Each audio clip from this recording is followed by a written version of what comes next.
Tiffany. Tiff. I guess Tiff said that she don't want to accept my invitation. She said she'd rather fly to New York than fly to Detroit. I'm with it, Tiff. Well, before we get over to her being in New York, because I heard that she was on the Angela Yee show, first, let me give you a little bit of an update of what's going on in Dalton. You would think that Dalton was the size of Chicago. I mean, they calling her an embattled mayor. An embattled mayor. Imagine being an embattled mayor of a city of less than like $20,000. Or 20,000 people, I'm sorry. Let's go ahead and get into it again. Make sure I hit a like for the algorithm. Thank you, P. Shank. I'm going to read that shortly. Let's get into it, y'all.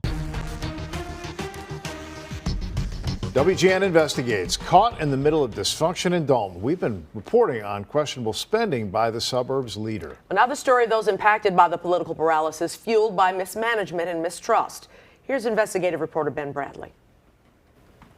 Hey guys, this is Mayor Tiffany Henyard, the people's mayor.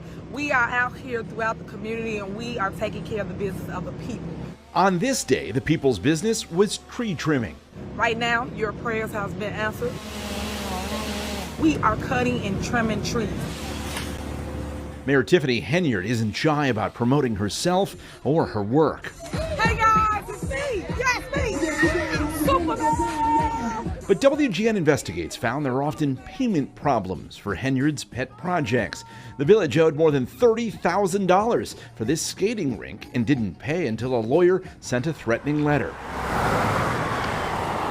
Records show a company that repaved Dalton streets in 2022 sent bills for more than a year on a $378,000 balance. With interest, the bill has now grown to more than $427,000. Last month, a bank threatened to repossess more than a dozen village vehicles, including police cars, because lease payments were missed. After our reporting, the village sent a check. We're going to start the special board meeting of the trustees. Henyard's opponents on the village board say the mayor refuses to provide records to prove expenses are legit, and some bills they've approved don't get paid. We know one thing, the finances aren't good, but specifically where we're at, we're still left in the dark. We have vendors calling us every day for non-payment. A lot of these vendors we don't even know are doing the work. As WGN Investigates has reported, taxpayer money hasn't stopped flowing to fund Henyard's security detail, meals at pricey restaurants, even first-class travel. Henyard is not only the mayor of Dalton, she's also the supervisor of Thornton Township. Records show she and her entourage have billed taxpayers for tens of thousands of dollars for unexplained trips and stays at high-end hotels, including the Four Seasons. I do not handle anything as relates to with credit cards. As you heard me speak today in my board meeting about, I do not handle that. Some of those charges are for you, though. No, sir. You didn't go to Las Vegas?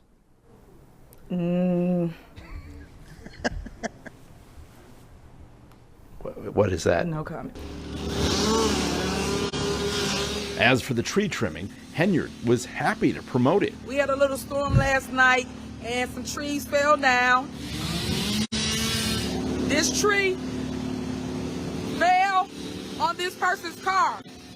While blaming trustees for failing to pay for it. I wanted to bring to your attention last night's board meeting that the Board of Trustees voted not to pay tree companies that is servicing our area. Despite what people may think or may know is they still showed up today to work and they're helping the residents get back on their feet, cutting down their trees. They never give a reason why. We're not going to pay you.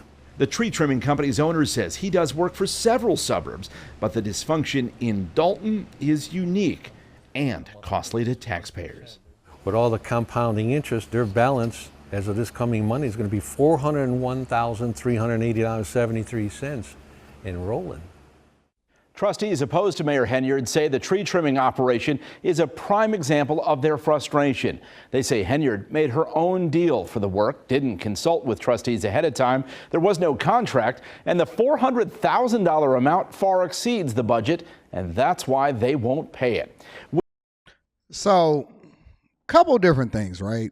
She went on Roland Martin's show, and Roland Martin asked her, and he said, listen, is it a deficit? are y'all $7 million in a hole? And she said, no, we not. We are not $7 million in a hole. He said, how is it not a deficit if y'all don't have enough money to continue to pay for all of the stuff that's happening in Dalton, especially considering that this is not a wealthy suburb. This is a city outside of Chicago that has residents that don't necessarily make a whole lot of money. And I would never throw the people of Dalton under the bus because this has nothing to do with you. He said the people don't necessarily make a whole lot of money, but at the same time, you know, how are you not able to pay your bills and how do you continue to spend considering? And she said, well, it shows as a deficit because the trustees won't necessarily pay the bills. I said, aha. But did she answer the question? The question is, how are you operating at a deficit? One of the reasons that you have to start sifting through and asking the context behind the questions, which I think that Roland Martin did a horrible job doing because he just threw a bunch of softball questions. Then he wanted to do one segment and then come back and say, well, she lied to me on this or whatever. Or she lied to me about her foundation. He didn't ask her for the context. He didn't say, hey, listen, are you making these deals on your own or are you considering and then using the leverage that we have as trustees in order to vet through or go through all of the processes in order to, in most cities, if it's above a certain amount, usually around $40,000 for work, then you got to get it approved. You just can't automatically say, hey, listen, I want that service. So she goes out, does not have a bidding process, does what she wants to do, promotes herself as though she's the one to do it, and then she throws the trustees, the people that's supposed to work for her, under the bus and say, listen, they want to pay the bills. Well, first of all, nobody operated the way that you're supposed to operate because this is not a dictatorship. It's the reason why you have trustees. It's the reason why you have council members. But also on top of that, you can't just do what you want to do when you want to do it. Getting deals, doing bargains. We don't know. We don't have no transparency. We don't know what's going on. When we call for an investigation, oh, I'm sorry. We gonna get there. We'll get there. So we know that Dalton is just completely floundering. We know that, you know, they struggling, that the budget is a certain amount, but they going out of control with regard to the budget, that she feels like she needs private security and all of this other type of stuff. Okay, cool. Right? Awesome. So let's deep dive a little bit more, right?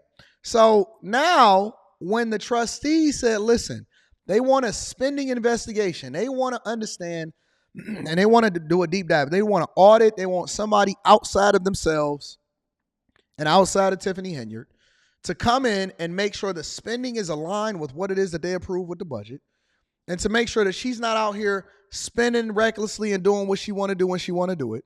They called for an investigation, and Tiffany vetoed it and rejected it. If you have nothing to hide, then why would you veto an investigation into the spending? A contentious village meeting in Dalton tonight as embattled Mayor Tiffany Henyard fights back. And WGN Investigates has revealed issues with the village's finances, and there are calls for an investigation. Jenna Barnes has more on this still developing story. Another tense meeting here in Dalton. Mayor Tiffany Henyard blaming trustees for the village's troubles. Stop creating chaos. Dalton Mayor Tiffany Henyard at the helm of the village's first packed meeting since Dalton trustees passed a resolution last month requiring her to turn over the village's financial records and asking the FBI to investigate her alleged misuse of village funds. The mayor admits to a $2 million deficit, but trustees say it's millions more. Monday night, the mayor vetoed their resolution. The veto message is... So think about that. So she went on Roland Martin and he said, hey, is it a $7 million deficit? She said, no. They're lying. And the reason why it's not a deficit is because they ain't paid the bills, but it definitely ain't $7 million. But then, based off of these investigations, she did admit that it is still a deficit. So you telling me that Roland Martin, with all of his investigation and interviewing skills and all of his understanding of diversity, equity, and inclusion, didn't or haven't had sense enough to actually ask the context behind whether or not it is a deficit at all? All he did was get her on a platform for an interview. So it is a deficit. And she's only willing to admit up to $2 million, but she's refusing to turn over the village records. And they've been floundering ever since she got into office. Got it. Is related to the secret squirrel meetings, yes, that the Board of Trustees have. The trustees vow to override her veto. One of them, Kiana Belcher, sitting at the meeting with her portrait because she says it was removed from the wall of Village Hall. And this is just a process to drag it along, but everybody sees what's going on. The village, under Henyard's leadership, is cracking down on access, pushing media at tonight's meeting to the very back of the room, almost out of sight of public comment from residents. But their voices were loud and clear. You lied to us as residents. You do not stand for me. And I want you to step down as mayor today and save our village from this deficit that you have caused. The mayor can blame everybody for what's going on, but she has to look at herself. Nobody told her to get on TV and lie like that. Everybody cares about the person that's making a mess. Henyard placing the blame elsewhere. But only judge when you got both sides of the story, not one-sided narratives, which is negative narratives in the media. Trustee Belcher says the trustees do have the votes to override the mayor's veto, but they can't take that vote until the next meeting next month. Let's see what the residents had to say, because I believe that the news did a report on the residents and what their sentiment is, because I know that she said that she was going to definitely win the next election. A tense meeting in Dalton tonight as residents voiced their frustrations with the mayor and recent allegations against her. Mayor Tiffany Henyard is accused of using village money for personal reasons as Dalton's unpaid bills have piled up. Now, some village trustees are calling for a federal investigation into her dealings. Henyard has denied the allegations, but tonight residents calling out the mayor. We don't need anything else saying that what you're claiming to do for the village. We need accountability. We need information on the finances. I'm asking that you either step down or the trustees for the village of Dalton that voted you in to vote you out. So after those public comments, Henyard responded, calling the accusations false. It's facts over fiction for me. So I will state facts, I will show receipts, and I will make sure that our community is back together as one. It amazes me how people can get together and come to a board meeting and just have hate in their heart and not love on each other. Henyard said she wants future board meetings to focus on other issues. Watch break. I think that this woman could quite possibly be a supervillain in the making. I think she might be a supervillain, honestly.